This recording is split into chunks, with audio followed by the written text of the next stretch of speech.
on this episode of Rebel Spirit Radio. But for me, body horror is a movie that focuses intently on the ways the body can fall apart, the way the body is vulnerable, and specifically the way the body betrays us to do those things to itself. This book was written right before The Substance came out, or else that would have been the parade example Yes, of it, because right. that really is all about the way our body betrays us, first by aging. Mm. And then we see that turned into an elaborate, detailed, really visceral metaphor with all of the ways that these bodies are are growing, changing, falling apart, doing all sorts of terrible things. So for me, the distinction between something like torture and something like body horror is that body horror is kind of the body revolting against the individual and doing it to yourself. So body horror brings up all these really interesting questions about who am I and where am I, and do I really have control over my own body? And maybe how that control is more limited than I wish it was. So I talked about some places in Leviticus where I remember was at the Society of Biblical Literature a couple of years ago, where a scholar named Ryan Higgins, who fantastic scholar of Bible and horror, presented a paper where he had the main claim that in the priestly texts of the Pentateuch, God is disgusted by our bodies. Mm. And these texts then attempt to make us disgusted by our bodies too.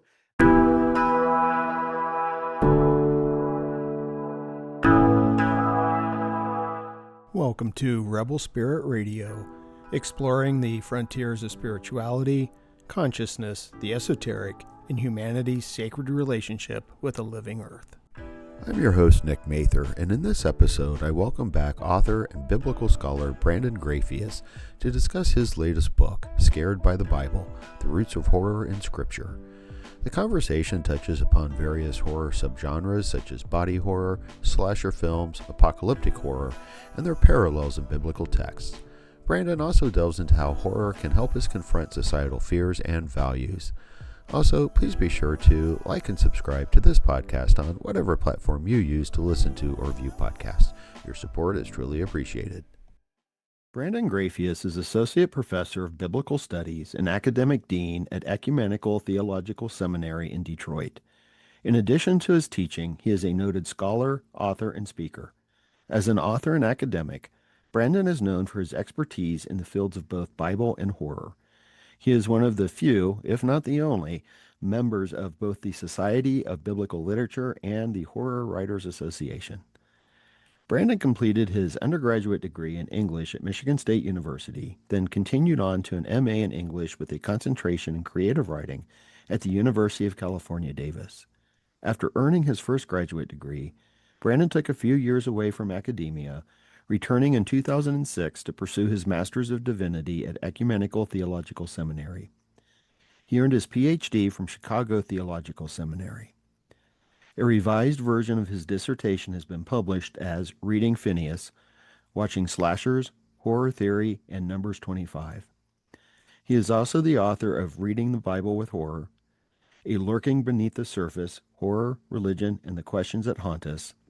He joins me today to discuss his latest book, Scared by the Bible, The Roots of Horror in Scripture. Brandon, welcome back to Rebel Spirit Radio. Oh, thanks so much for having me on again, Nick. I'm looking forward to the Yeah. conversation.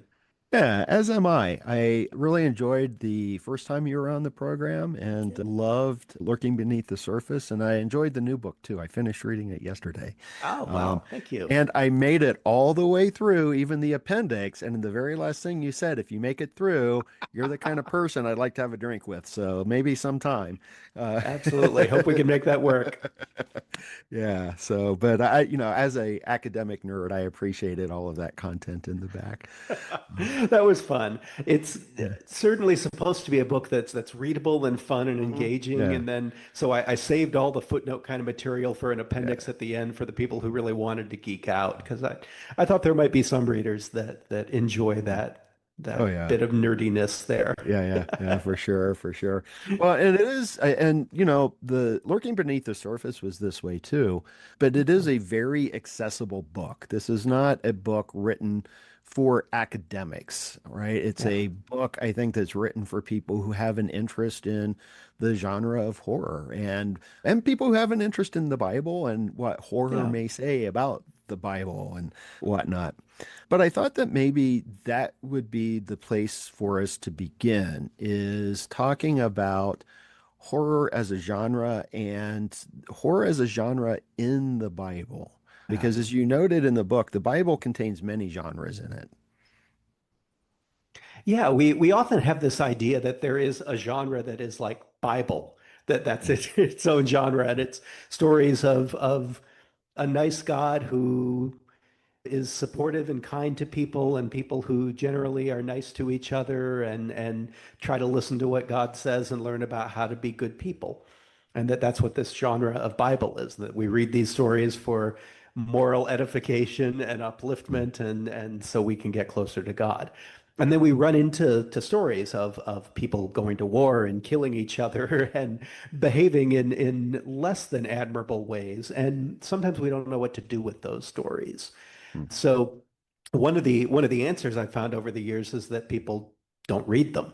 You kind of ignore those and focus on the stories that are happier and easier to digest and take something positive from.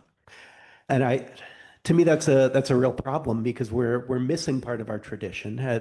From a comparative religion perspective, it leads us to think that it's only the other traditions that have bad stuff in them because we only know the nice stuff of our own tradition.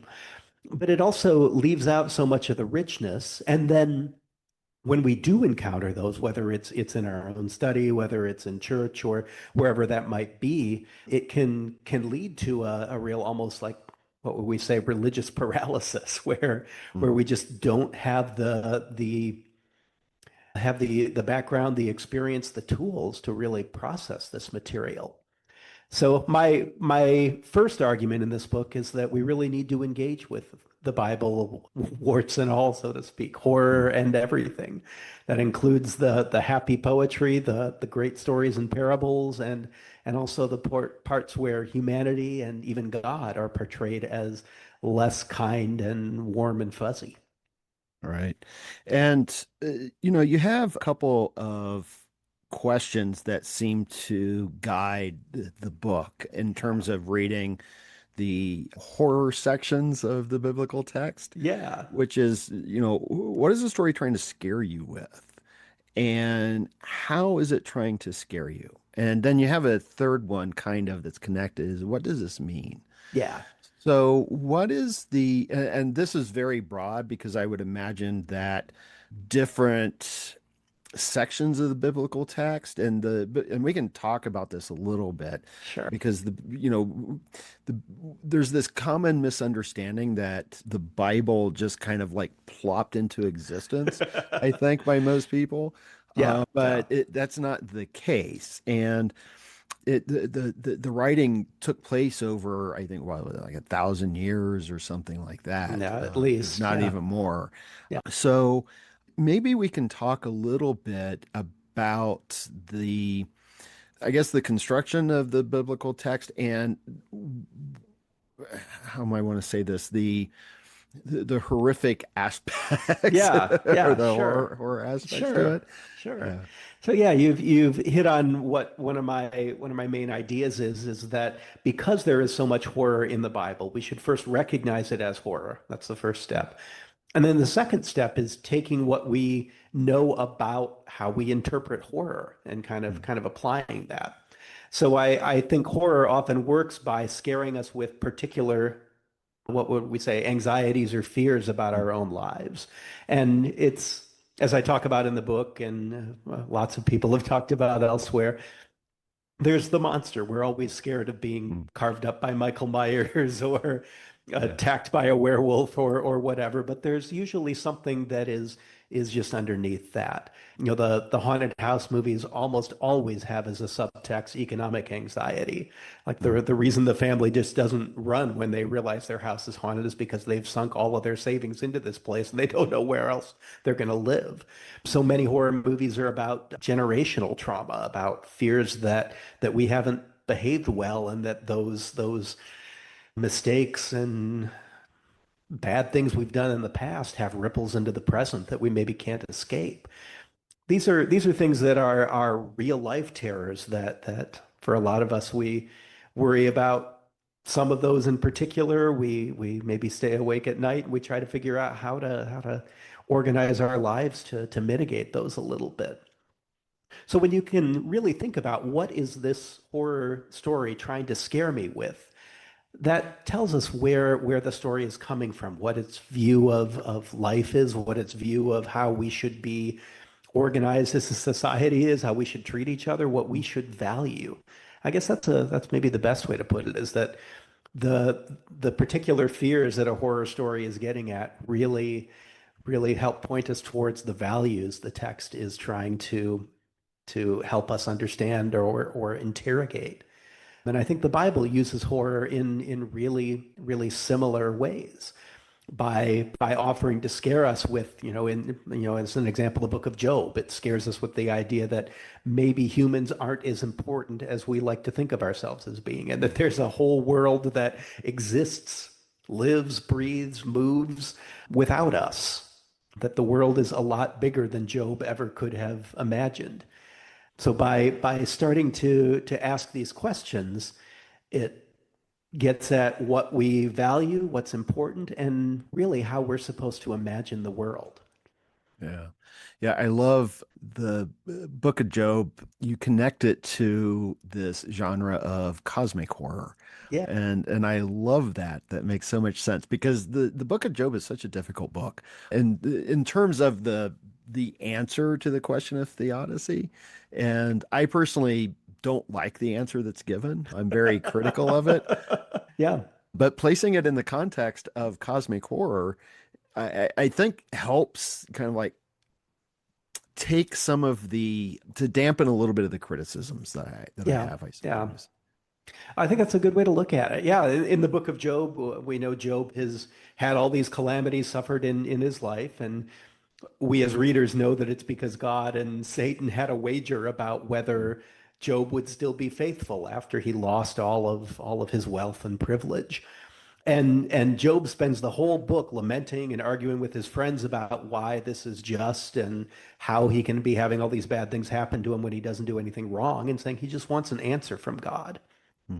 Finally, in the end, God shows up, and either it has to be an answer in some way, but God doesn't directly address Job's question in the way we might wish. Instead, God kind of takes Job on a tour of the world. And it's a tour that's focused on all the places where humanity not only doesn't go, but it really isn't welcome, Hmm. concluding with the depths of the ocean and this lengthy, it's a whole chapter long description of how cool Leviathan is. So in some way, the answer to why do we suffer is Leviathan. I Hmm. think that's kind of fascinating. So it really forces us to reflect on what is the connection between this speech and and Job's suffering. And one answer has always been God saying, "Well, I'm bigger and stronger than you, so I can do what I want." Right. And that to me is upsetting and also insufficient. It's just kind of a God as a bully. Yeah. But instead, what I think when we put it into the context of cosmic horror, we can see that it's really God trying to expand the horizons and say, yes, I know you're suffering, but that is coming from such a limited perspective. And let's let's look at a slightly broader perspective that places that into the context of the entire cosmos. Yeah. Yeah. My point of view is the bully God, who are Yeah. you, puny little mortals to question me? What did you do? Did you Yeah. create everything? No. And that's I think that's there, and there certainly Yeah. is this sense that Yeah. Job's suffering doesn't really matter. So I think even if we look at it in cosmic horror and find all these wonderful philosophical things about it, it's probably still a terrible text to use for pastoral care. Yeah. Yeah, for sure. For sure. Well, Because but I we like, do want our suffering affirmed and we want our yeah. experiences affirmed. And the book of Job kind of resists that. Right. Well, and I do like, and you address this in the book as well, but kind of that focus on the Leviathan, it it always amuses me that in like I've got the New Standard Revised Version that I usually use, also the Jewish Study Bible, but in the Yeah. NSRV, there's a little asterisk when it gets to Leviathan, and when you look down at the bottom, it's like or crocodile. But yet then it describes Leviathan as essentially a fire-breathing dragon.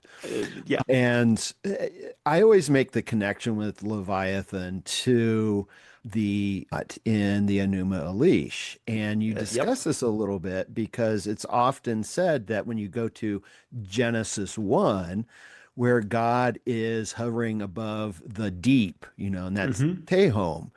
Yeah. And it's always said that, Tehom and Tiamat are cognate, but it is this Yes. idea of, if you look at the Enuma Elish, it's this idea of placing order on Exactly. disorder, on chaos, and Yeah. that's kind of what God is actually doing in Genesis 1. And I find that really interesting in terms of this idea of the cosmic horror, is because the face of the cosmos seems to be so chaotic, that it's chaos, and that is sort of the root in many ways of cosmic horror.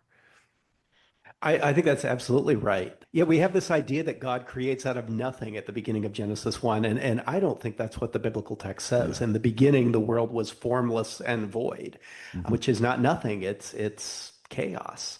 Mhm. And I think your connection with Tiamat and Leviathan is absolutely right. Am I right that it's the Enuma Elish where Baal defeats Tiamat and then splits her in two, divides her, and It's creates Marduk. the that's Marduk. Thank you. Thank Yeah, you. yeah, Excuse me. Marduk. Yeah, yeah. Yeah. But there's this image of cutting Tiamat in half and Hmm. dividing her to Hmm. form the heavens and the earth. So, which is exactly how God is described as creating the heavens and the earth in Yeah. Genesis through that act of division, dividing Hmm. the water from the land. It's the So firmament. Her body yeah, makes the yep, firmament, and then the yep. body of the earth. Yeah.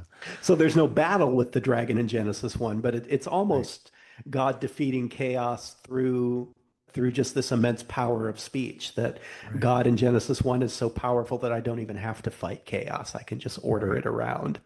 Yeah. Yeah, for sure. Yeah. So, I kind of want to step back a little bit Yeah. too, in terms of the biblical texts and how we read horror in a sense, because, Yeah. you talk about how we have to, you always have to place it in the context. And you don't address you do address this story, but I want to bring in something else with the story, because it's the story of Dinah. Yeah. And that the way you present the story is that, please forgive me, I forget some of the details here. But it's all about Shechem, which had been it's a person, but also the capital of Israel, right? The Yeah. northern kingdom of Israel. Yeah. And that you can tell the story if you want for anyone who is unfamiliar. That way, I'm not going to slaughter it, because that's probably exactly what'll happen. So yeah, basically Dinah is you have Jacob and all his brothers, and Dinah is the one sister. And she goes out to a nearby town it seems like probably to visit a friend. And in the history of interpretation, there's a lot of blaming her for going out on Mhm. her own. But then she gets found by Shechem, who is a kind of local ruler, prince, something like that. And he decides he wants her for a wife. So the language seems like he basically takes her and rapes her, and then feels really bad about it afterwards, so tries to marry her. And her brothers are furious. They work out a scheme where they pretend to say that, well, your town, you guys, you can marry our sister, but only if you'll agree to circumcise yourself so that you'll be able to be part of the Jewish community. The townspeople all say, yeah, sure, that sounds good. So they circumcise themselves, and while they're in the midst of recovering from their wounds, Jacob's brothers all come and attack the town and take their revenge and take Dinah back. So I put it in the context of kind of a rape revenge story. Mhm. Right. and all of those issues that arise around revenge and guilt. Because I think one of the things that always strikes me about those kind of revenge movies is there's always some acknowledgement that this is not the best way to do things. This is not how things are supposed to be. And I feel in a lot of the stories of the Bible that same sense of sadness, that Mm. this is where we're depicting the reality of human relations, but man, this is not good, and this isn't Mm. how things are supposed to be. And for me, it's really important to kind of open our minds up to the idea that the Bible doesn't always depict things as they should be. Mm. Sometimes it depicts things as they are and as we wish they weren't, Right. and challenges us to reflect on that and maybe do better in our own lives. You know, we're probably not going around attacking villagers, but we do hold grudges, and we let these feuds go on and simmer in smaller ways that aren't the best way to live and the way to relate to one another. Oh yeah. Well, we do go around attacking villages, but that's a Okay, whole other okay, yeah, topic. yeah, I guess you're right. Yeah, that. Okay, Um, yeah, uh, yeah. yeah. And I even do. individually, we fund the attacking of villages and all these things. So Yeah, yeah, yeah, yeah. I do want to come back to some of the things that you said, but I want to linger just for a second yeah, about this story of Dinah and Shechem, because my understanding, and this is all within the window of the context, and I don't know if this is anything you considered with the book, because there are a lot of what they are called like doublets, stories that are told yeah, more than yeah. once, and this is a story that's told more than once. Hmm. And, biblical scholars, they have, especially for the Torah, the first five books, they use just basic, that there's like this E text that stands for Elohim, because they Yeah, prefer that name for God. And that typically is associated with the northern kingdom of Israel. There's the J text, which prefers Yahweh, which is thought mostly comes out of the southern kingdom. And it's what I understand is that you have this story of Dinah and Shechem where the J text, it is that massacre where they go in, but in the northern kingdom, Shechem is just bought. They just buy the city rather than have the massacre. And I thought this is so interesting in the sense of how one story is told two different ways to two different audiences, and one lends itself to a horror narrative where the other one doesn't. yeah. No, I think that's really interesting. And there are a number of times, like there's a story in the Book of Kings where there's a siege against the people, and one of the stories is that, well, an angel of God came and struck down all of the invading army, and they drove them away. But then we read in the Book of Chronicles that, well, the king of Israel just kind of paid them off and paid Mm. tribute, and they went away that way. Yeah. So yeah, we do have this kind of tension of whether it's a geopolitical situation or whether there's something more supernatural happening, and that Yeah. supernatural element always leads more towards horror.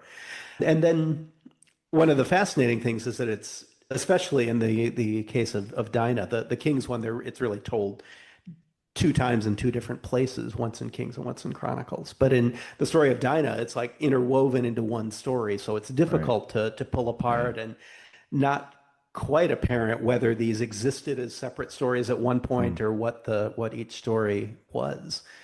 So I think that's a big debate in biblical studies right now Mm. about whether there were all these different documents that were put together, Right. or whether there's like one base document that then was supplemented with Mm. some different things. Right. It's the way the book got put together is a little mysterious. Yeah. You alluded earlier to the idea that we think of it like a book that someone wrote Yeah. in the beginning and then didn't stop until they hit Revelation. And yeah, it's much more complicated than that, and a couple hundreds of years worth of work of trying to unravel, like, what did these texts look like originally? And Yeah. we have some ideas and some possibilities, but it's frustratingly opaque still. Yeah. Yeah. Well, it just kind of dinged when I read it because I thought Yeah. that it was so interesting that reading some of these stories as horror, can provide uh, so much insight to those communities as well. Yeah. And Yes. especially in instances where there's like debate about, the origin of the stories or whatnot. And that's why the story of Dinah I was familiar with that, and that there were two different versions. And I thought, it's so interesting that we can look at the text in different ways. What does that tell us? Looking at it as horror, what does that tell us about the potential or the possibility of these two different communities? And so that it can open up the text even more than what most scholars are actually used to. Yeah, I really I love that reading, and I think you're absolutely right that often, especially in Genesis, we're talking about individuals, but we're also talking about whole communities. Right. These are often stories that are trying to set up to talk about why are our relationships with these people the way they are. Yeah. And so we have this story here. We have this story about Noah and his children, all of the different stories that establish how these different tribes, different groups of people came to be and why they maybe are clashing Yeah. and conflicting with Yeah. each other today. Yeah, yeah. No, I think it gives invaluable insight. So, something that you talked about or mentioned just a little bit ago is how some of these stories tell us about the world that we live in, and that it could be better. Yeah, yeah. And also, there's this vision of how things can be improved. And that, I think, feeds into the apocalyptic narratives. And you have a whole Yes. chapter, and I'm always fascinated by apocalyptic texts. And there are many inside and outside the Bible. Yeah. Um, No. so I was wondering if maybe you could talk a little bit about the nature of apocalyptic horror and the Sure. biblical text. Yeah. So the apocalypse, as I'm sure you know, that word comes from unveiling. We think of it as meaning destruction of the world, but that's not really the focus of religious apocalyptic texts. It's about having the curtain pulled aside so we can see how reality really works. And the answer is kind of that our reality mirrors the reality in heaven, that there are conflicts between different forces, and once those conflicts get resolved, our world is going to be remade, created in a new fashion. We see that most clearly in the book of Revelation with this vision of a new heaven and a new earth at the end. I mean, it's easy to overlook that in the midst of the dragons and all the other monsters that come and fight with each other. It really is like a destroy all monsters kind of a text. And I do think that that kind of fits with our more contemporary genre of apocalypse as well. Like I've written in Lurking Under the Surface, I wrote about The Walking Dead Hmm. as being really a TV series that asks us to look at what do we hope for? So if everything was destroyed and you had a chance to do things differently, create a new society, what would it look like? And sometimes the answers are that, well, we recreate the same thing and do it just as poorly as we did the first time. But in other times, you see people really trying to build something new that's going to, yeah, avoid some of the mistakes that we've made Yeah. in that have gotten us to where we've gotten now. And for me, horror really is the genre that pushes us towards that imagination, that realization that where we're living is there are some pretty scary things about it, and it's not great. So Hmm. what would we want it to look like instead? Yeah. Well, it seems like at the core of apocalyptic texts, and I would wager that most apocalyptic horror is hope. Yeah. That, if there's no hope, then, there's no message, and it's just, despair. And I think The Walking Dead, I don't know, I stopped watching The Walking Dead. And I I know a think that's lot a of rational people, choice. Yeah. I think a lot of people stopped watching because it felt hopeless. Yeah. I think that's true. And I feel like even the most hopeless apocalyptic narratives are the ones that end with the most hope. For me, the one that it plays it almost for laughs, but the Cabin in the Woods is Hmm. really Yeah, yeah, apocalyptic horror that ends with the people deciding, this system is not one I'm willing to support. I'm not going to sacrifice anybody, and it's maybe I think the last line in the movie is maybe it's time for someone else to have a turn. yeah, And even that is an imagination of maybe humanity is irredeemable, but maybe something else can arise yeah. afterwards that is a better way of living. Yeah. Isn't it the old gods that are coming out? Yeah, the idea is that there's this ritual that we have to do every year to keep Yeah. the old gods at bay, and Right, right, finally the right, main characters decide that this is right. not worth it anymore. Yeah, yeah. The elder gods, which takes us back to that cosmic horror Exactly. idea. Yeah. And if I remember correctly, he's been canceled, but that was Joss Whedon who also created Buffy. So Yes. Yes. there's always apocalypse in Buffy every season.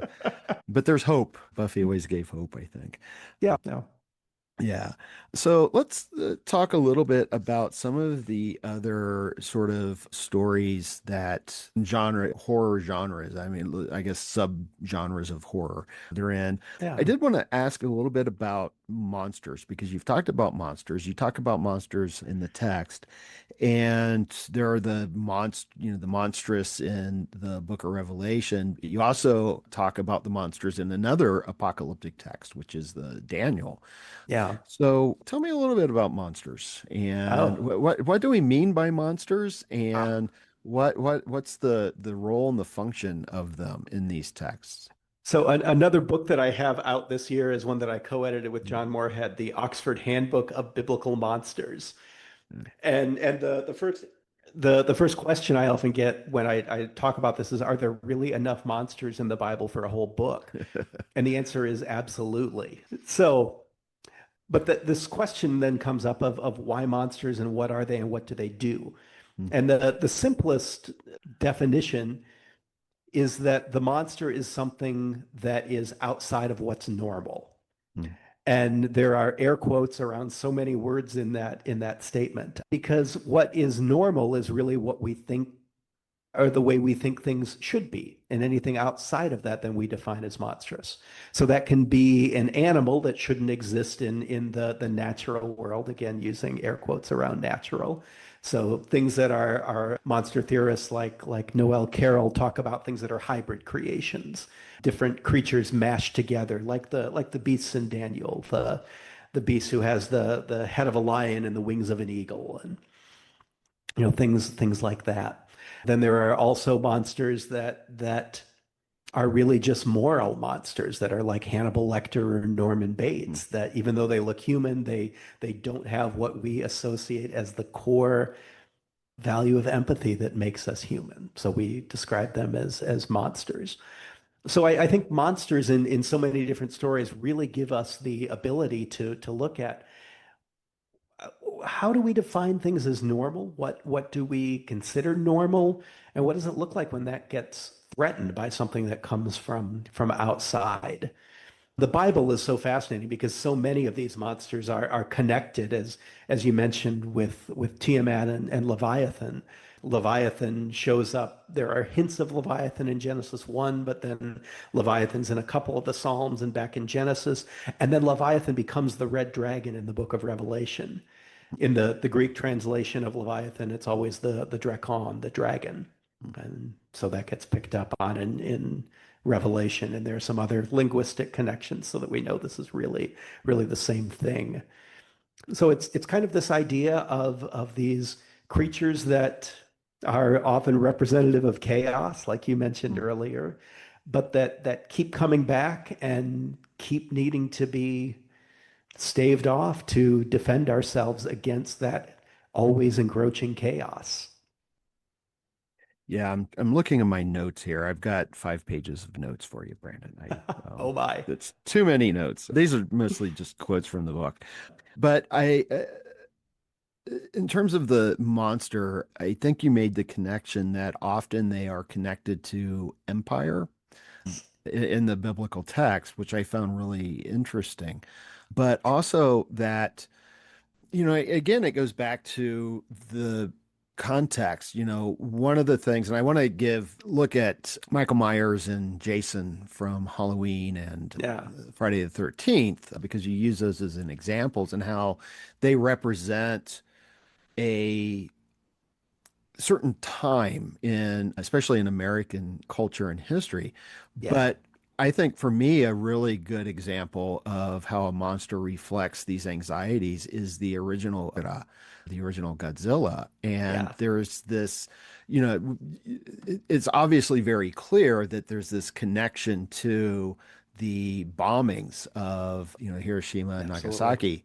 And there's even this frame in the original film where Godzilla is like rising above, and his head literally looks like a mushroom A cloud. mushroom cloud. Yep. Yeah. Yep. But that one's easy. But the Michael Myers and Jason Voorhees of, Halloween and Friday the 13th are a little bit, they're different creatures. They're still monstrous, but they're a little bit Sure. different creatures. Yeah. So maybe you can speak to these because if I remember right, it's a scene in the second Friday the 13th movie that actually kind of launched your career in this It way. did, yes. So my dissertation is called Reading Phineas Watching Slashers, and it's based on Numbers 25. This is not something that I ever learned about in Sunday school or I've ever heard preached on. If any of your listeners are going to preach a sermon on Numbers 25, let me know so I can make sure to check it out. But it happens, the Israelites are wandering in the desert. They've just escaped Egypt and they're on their way to the promised land. And they start messing around with the foreign women. The foreign women often cause problems in the Bible. God tells them to knock it off. But then an Israelite man brings a Midianite woman into the camp and they go into the tent together. It seems like the implication is that they're going in to have sex while everybody else is standing around appalled. Moses doesn't know what to do. He's just kind of flabbergasted. But this priest named Phineas, who is Aaron's, I'm blanking out if it's son or grandson, one of Aaron's descendants, picks up a spear and runs into the tent and skewers them both. As I read this in graduate school, this is the exact same death scene that happens in Friday the 13th Part 2. And if you're a real geek, it also, Friday the 13th Part 2 bases all of its death scenes off the Mario Bava film Bay of Blood. Hmm. So you can go back and check that out and compare them. So that was what really got me thinking about it and making that connection. And that to me launched me down this whole rabbit hole is what is the ideology of the slasher? And does that connect to the ideology of this story in Numbers 25, which I think is identified with the priestly tradition? You mentioned the J and the E strands Yeah. earlier. One of the other strands is P, the priestly Mhm. texts.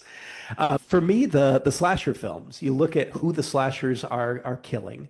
It's all the young people who are having sex, smoking pot, drinking, generally outside of the control of their parents. The parents all seem to be absent during these movies, and then they only finally show up at the end. So for me, the slasher is about this fear of loss of generational control, that these young people are out of control. And it's kind of a response to the 60s, the civil rights movement, the anti-Vietnam War protests. You saw so many of these movies in the 70s that were really, really liberative and kind of working in an anti-establishment vein. And I see Halloween and these, especially the subsequent slashers, as being the resistance to that. They're really a product of the Reagan Revolution, saying we need to reassert patriarchal control. We need to get these young people back in line and build our society back up again. Yeah. And I think these movies are often confused enough that they don't quite know how to handle that because they want us to identify with Jason and Michael Myers up to a point, but they Mm. also realize that's deeply uncomfortable. So by the end, the police have to come in and take control of things. It's usually not the final girl who actually kills the slasher. It's usually the police, the psychiatrist, some representative of authority who comes back and sets everything right. And then the parents come in and we can reconstitute the family. Yeah. And I see that Yeah. as a similar kind of anxiety as what's working in these priestly texts that Mm. they're written during the time of the exile. The temple in Jerusalem had been destroyed by the Babylonian army. The Israelites scattered, and they're trying to hold on to their identity and looking at how do we rebuild our communities? How do we establish that in the face of everything that we've encountered? So you have Phineas the slasher as Yeah. the embodiment of patriarchal Mm. control reasserting itself. Yeah. I think that's incredibly fascinating. And, what I was thinking about while reading the book, especially within the context of our lives, you and I are both Generation X. Yeah. And you often see memes about how Generation X was like the last wild generation where, we could go out and play and, just go home when the street lights come on. Parents didn't know where we were, but it's interesting that how that stopped. And I was Yeah. thinking in specifically about Halloween because it was in the late, I think it was like early 80s, but the movie, the original Halloween came out, I think 78 or 77, 78. Yeah. 78, Yep. 78. 78. That it wasn't that long after that that you started getting these rumors that, Halloween wasn't safe because, there's razor blades or Yep. drugs hidden in the candy and the apples and whatnot. And I thought, that's really fascinating because what has happened since then is all of that control has come down on the children. Yeah. I found Stranger Things to be a fascinating series, Yeah. and I part of what I loved was connecting with the freedom that these kids had and remembering that Yeah. from my childhood. I watched that with my own teens, and I think they were fascinated by it because it felt like this like foreign land that they couldn't believe these kids were just like riding their bikes around all over the place and doing whatever they wanted to, and the parents were just these kind of like almost spectral forces that just Yeah. loomed around the edges of their lives, but hardly ever made an impact at all. Mostly they were just hanging around playing Dungeons and Dragons and biking all over town. Oh, yeah. Well, we know that Dungeons and Dragons will lead you straight to hell. Um, Absolutely. We've learned. yeah, I have that chick comic somewhere. But, and this kind of leads us to something a little bit different because if I remember right, you wrote in the book that you didn't really initially have a taste for the Friday the 13th movies because it just seemed to be just, all about the murder, right? Yeah. Yeah. And I agree with that. And I believe that in our initial conversation, which was like 2 years ago, I had said that, when I was younger, I loved gore and I've completely lost my taste for gore for the most part. And yet you have a chapter on war, Yeah. and that there was this emergence of films like Saw and Hostel that are connected to torture. Yeah. And I Yeah. see this sort of connection in a sense in that there's this complete and total disregard. And that, yeah. So anyway, I'm going to let you talk about that or ask you to Yeah. I think speak that's towards that. Yeah. it's really interesting and unsettling. And again, Yeah. the kind of torture movies of the early 2000s are among my least favorite of the horror Yeah. genres. But I think there's still interesting stuff about them. As you mentioned, they came about right in the wake of Abu Ghraib, when we're realizing the enhanced interrogation techniques, euphemistically referred to, that our military is undergoing, that suddenly our military is engaged in all of these practices of figuring out how much can we push the boundaries and really redefine what torture is so that we can engage in some pretty horrible activities in the name of keeping all of us safe.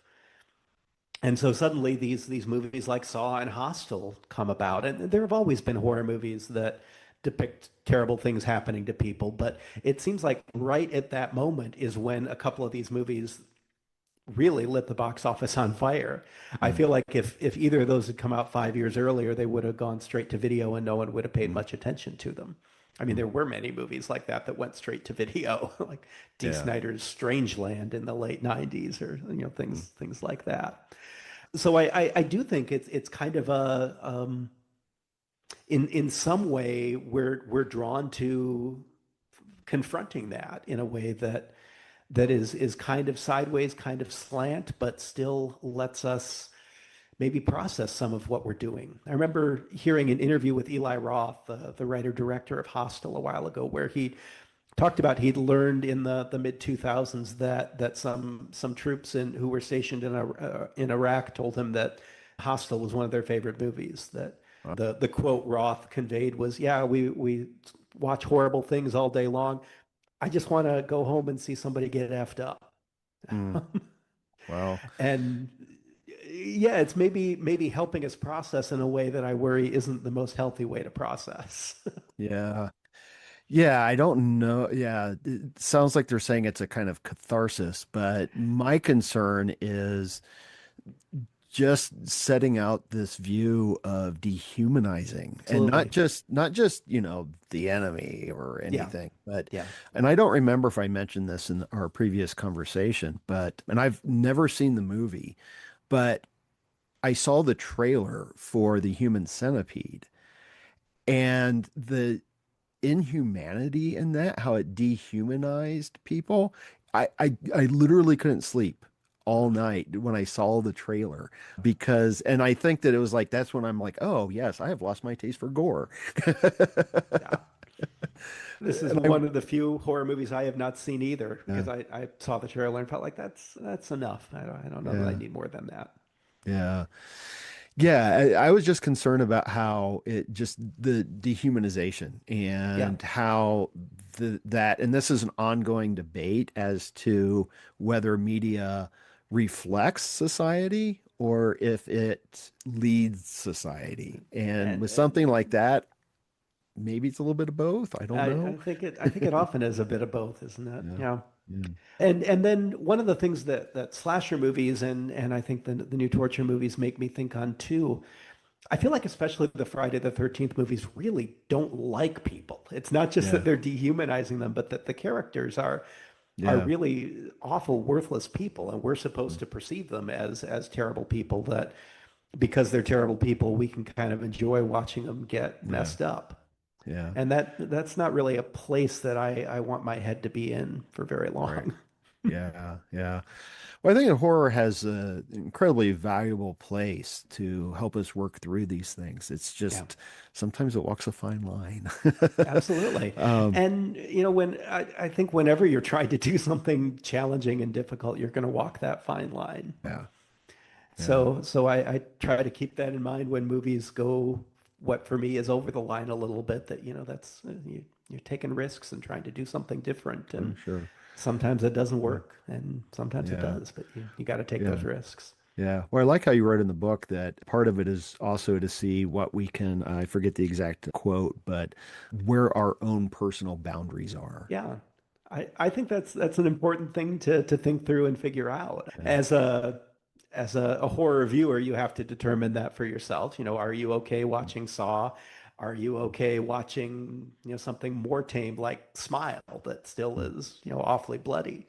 Yeah. And where is that for you? And then maybe think through why is that for you? Mm. Yeah. Yeah, yeah, good questions. Good questions. I've not seen Smile yet. I do, though, want to ask as well about you've got a chapter on body horror. And Yeah. body horror is one of those things where there's a lot of gore, but Hmm. I still find myself fascinated. You mentioned David Cronenberg, who I always associate with body horror, especially Yeah. The Fly. But how does this body horror fit into a biblical context? And Yeah. maybe say what body horror is too, for anyone who Yeah. may not Yeah. know. Yeah. So yeah, the Cronenberg is often thought of as the godfather of body horror.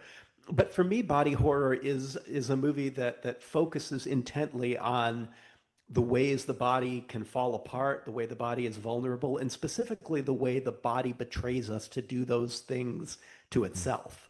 This book was written right before The Substance came out, or else that would have been the parade example Yes. of it, because Right. that really is all about the way our body betrays us first by aging. Mm. And then we see that turned into an elaborate, detailed, really visceral metaphor with all of the ways that these bodies are are growing, changing, falling apart, doing all sorts of terrible things. So for me, the distinction between something like torture and something like body horror is that body horror is kind of the body revolting against the individual and doing it Mm. to yourself. So body horror brings up all these really interesting questions about who am I and where am I and do I really have control over my own body? And maybe how that control is more limited than I wish it was. So I talked about some places in Leviticus where I remember was at the Society of Biblical Literature a couple of years ago where a scholar named Ryan Higgins, who fantastic scholar of Bible and horror, presented a paper where he had the main claim that in the priestly texts of the Pentateuch, God is disgusted by our bodies. Mm. And these texts then attempt to make us disgusted by our bodies too. The way that the boundaries are permeable, the way they ooze mucus and other liquids, and the way that we don't have control over them. Then I also connect that with some of the letters of Paul, where Paul talks about how I try to do the right thing and I can't always do it because there's something inside me that does something different. This idea that there are like warring factions within Paul that we could see is just the light side and the dark side, which I think there's certainly some of that in there. But I also see it as Paul not having the control over himself that he wished he had. Mm. Yeah. I find it. I don't know. I didn't realize that God was disgusted by our bodies after making us, but there is definitely this trend, and not just in the Abrahamic traditions. You see this in even like to some extent, some of the Asian traditions, but even like New Age stuff, where there is this denial that the body isn't what you're supposed to focus on. Yeah. And I've gotten myself to the point where I'm like, no, the body is important. And I'm curious if you are familiar with any body horror where that's actually the message, where the message is we need to embrace all the pus and the ooze and the secretions and the falling apart. Yeah. I wonder if Cronenberg's Videodrome is Mm, one of the closest ones that it okay. really looks at, they have all this talk about the new flesh, and it really Mm, begins to look at what are the possibilities mm, of in different thinking about different bodies and thinking about beyond the body. mm. Because yeah, I Yeah. think we have been, ever since Platonism before then, Yeah. this idea that we have this mind body split, Yeah. and that we have our bodies, but our soul is where we really reside, and that's really us. Yeah. And body horror kind of pushes back on that a little bit, or at least complicates that to Yeah. say your body is you too. Yeah. Yeah. We care what happens to our bodies. And I do think that's a really interesting question. And would that kind of move through horror and into something different if we give a more Mm, hopeful idea yeah. of almost a post-humanism? What would that look like beyond our Mm, bodies? yeah. Yeah. So the Iron Man, the Japanese film, Yeah, kind of, I think, is that sort of post-human vision in a sense. absolutely. Yeah. But I was also one of the things I noted in regards to the body horror, and I've not seen The Substance. I know I need to watch it. But what came to my mind was an episode from the series Lovecraft Country. And it was specifically, and I don't remember the name of the episode, and I don't remember the name of the character, but it was the African American woman that was able to drink this potion that would turn her into a white woman. Yeah, And but there was total body horror in that because you saw, the change and then how the flesh would have to rip apart and everything. And it seemed to me that that's a little bit of a different, it's using the genre of body horror, but saying something different too about the bodies that we are trapped in and the bodies that have privilege, I yeah, suppose. yeah. That was where how society understands the bodies that we're Yeah. trapped in, and Yeah. how these bodies are given metaphorical. Your word Yeah. privilege is Yeah. absolutely right. Yeah. Yeah. Yeah. And that's, yeah. Anyway, let's, I know we're starting to run out of time here a little Oh bit. no. And there are a couple of things that I did want to talk about. One is, and we talked about this a little bit in our previous conversation, but I think we have to address it again. And this is the whole question of demons, demonic Hmm. possession, because I believe we talked about The Exorcist, but you kind of added Yeah. on to this in the Yeah. sense that it's interesting that it's almost always a female that is possessed in these films. Yeah. Yeah. And that's Carol Clover in 1992, that her book Men, Women, and Chainsaws was like one of the Mm, books that launched me onto horror scholarship and made me realize that you could actually study these films. mm, She has a chapter called Her Body Himself, where mm, she's talking about the how often in these movies Reagan is the battlefield for this struggle between the demon and the priest. Reagan herself is really unimportant through the eyes of the movie. It's really about the priest's arc of belief, disbelief. And you see that play out over and over again in these movies where the female character who spends most of the movie being tormented, traumatized, and victimized herself is really treated as unimportant. Mm. And I think that's something to really pay attention to and try to push back on. Yeah.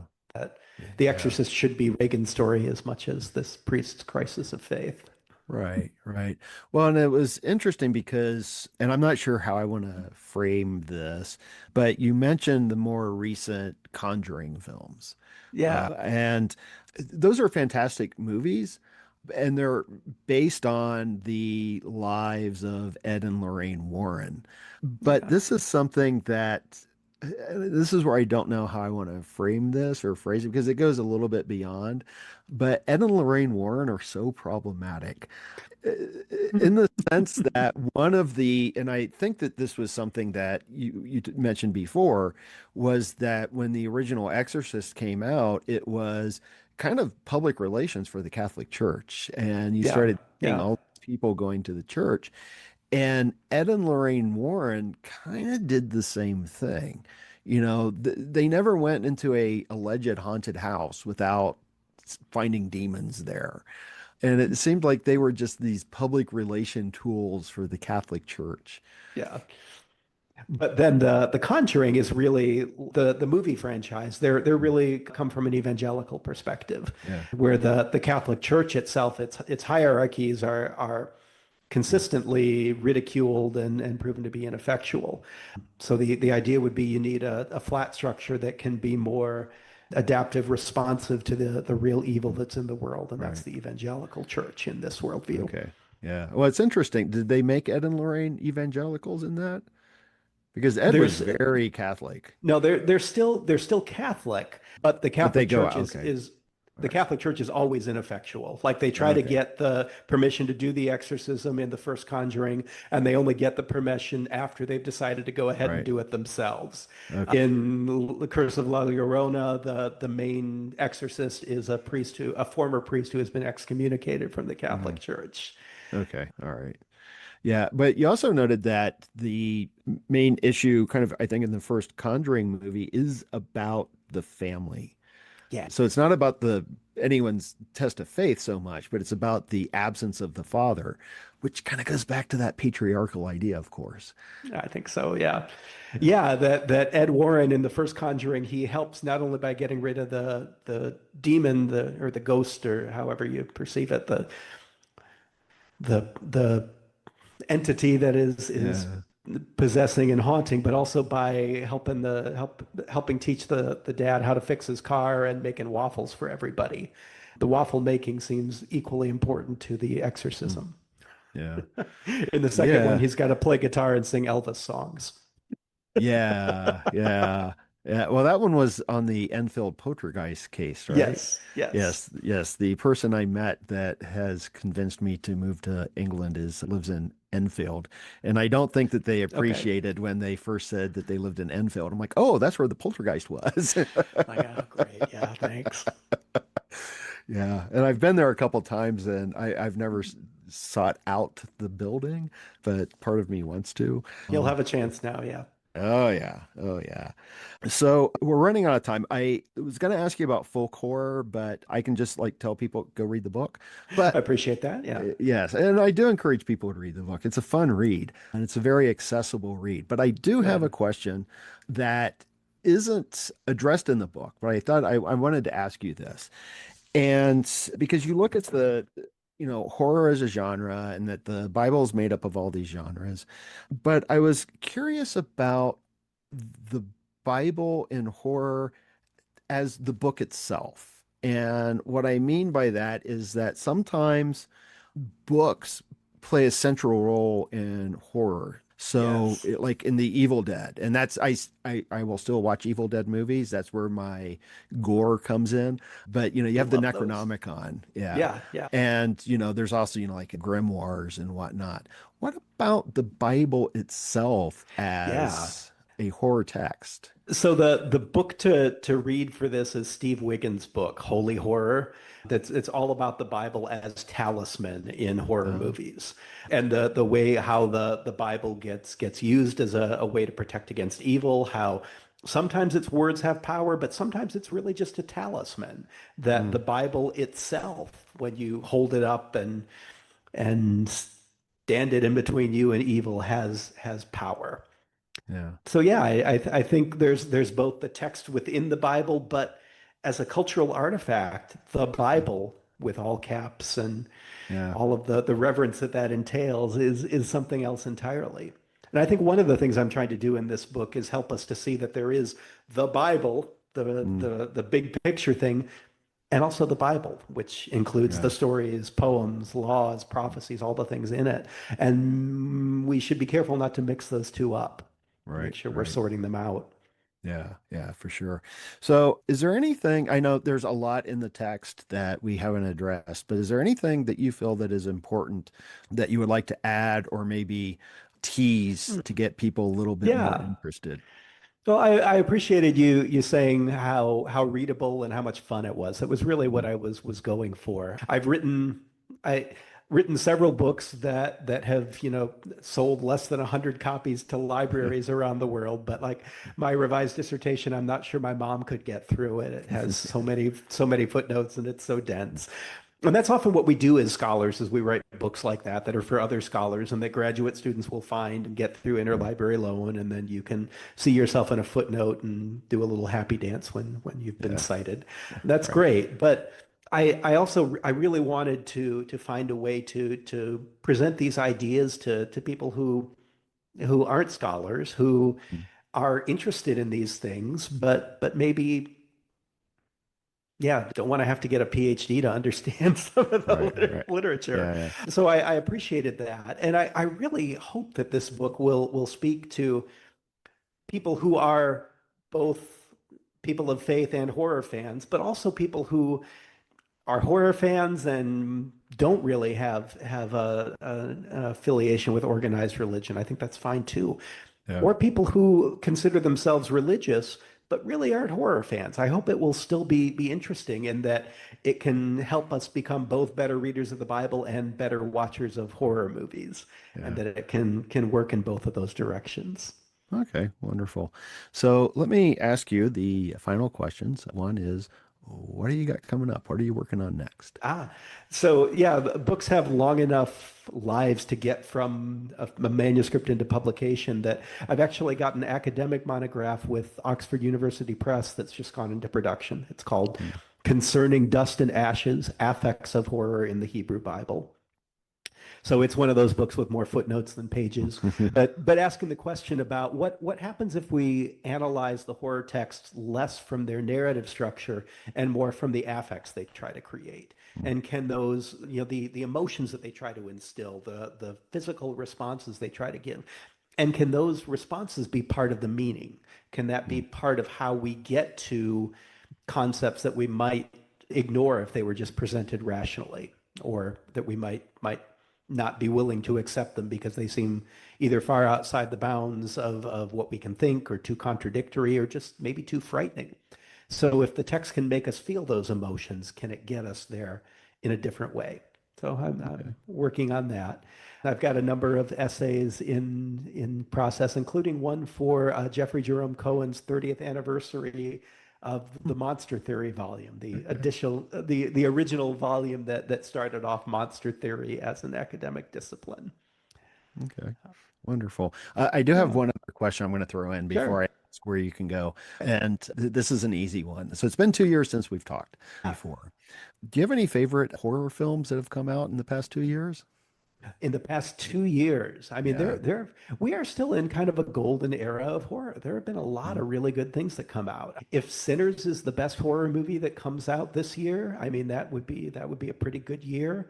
I think there are still some amazing folk horror movies coming out, like Starvacre that came out a couple of mm, years ago. I found just mesmerizing.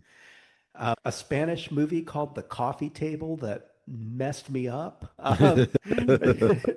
Not because it's overly gory or anything, but yeah, I recommended it to a friend and he told me he was going to send me his therapy bills after watching that one. Okay. So yeah, I think there have been so many good ones, Yeah. and I Yeah. feel excited to be around now and be a horror scholar at this time when there's so Mm. much good stuff happening.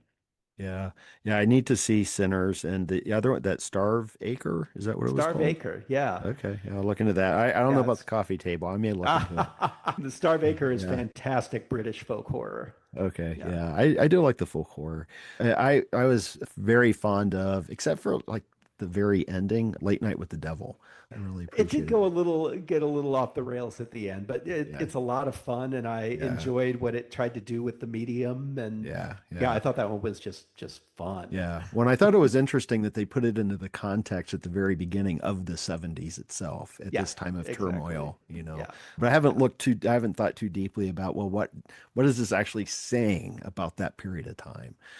Yeah. So I had a podcast discussion on the Fear of God podcast that was all about Late Night with the okay. Devil, where we spent an Okay. hour trying to unpack it.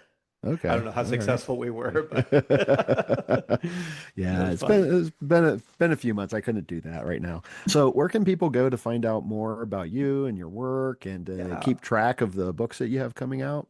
So I my website, brandonrgrafius.com, I try to keep current and do a blog post a couple of times a month to update or just give some thoughts, but also try to keep it updated for books and publications and articles and things like that. So you can see the full list of everything I've published. Coming soon, I'll be having a bunch of events for the launch of Scared by the Bible. So I'll be updating that with a calendar of some events if you're in the Michigan area, or some of them will be online that maybe you'll be able to jump onto those as well. I've decided there were too many Nazis on Twitter for my taste, so I've Yeah, kind me of too. jumped off X, but I still am pretty active on Blue Sky and Okay. Facebook. I use as a way to keep people updated on what I'm doing too. Okay, perfect. I know you and I are friends on Facebook, so I think so, yeah. yeah. So I will put links for your website. I'll try to get social media, but definitely also links for the new book. I'll put Yeah, those in the awesome. show notes in the video description. So Very cool. Brandon, it was wonderful to reconnect. As before, I feel like we could just have this sort of ongoing conversation, Absolutely. because I love horror and I love religious studies and biblical studies. So it really is an amazing opportunity to speak to someone who merges those in such a Yeah. fascinating and interesting way. It's such a great conversation, Nick. Thanks so much for having me on again. And that's a wrap on episode 208 of Rebel Spirit Radio. Thank you so much for listening or watching if you are part of my YouTube audience. As always, if you enjoyed this episode, please hit that like button if you're watching on YouTube, and don't forget to subscribe to the channel and click that notification bell. You can also follow Rebel Spirit Radio on whatever audio platform you use for listening to podcasts. Right now I have over 20,000 downloads on the audio platforms, yet I only have 13 followers, and one of those is me.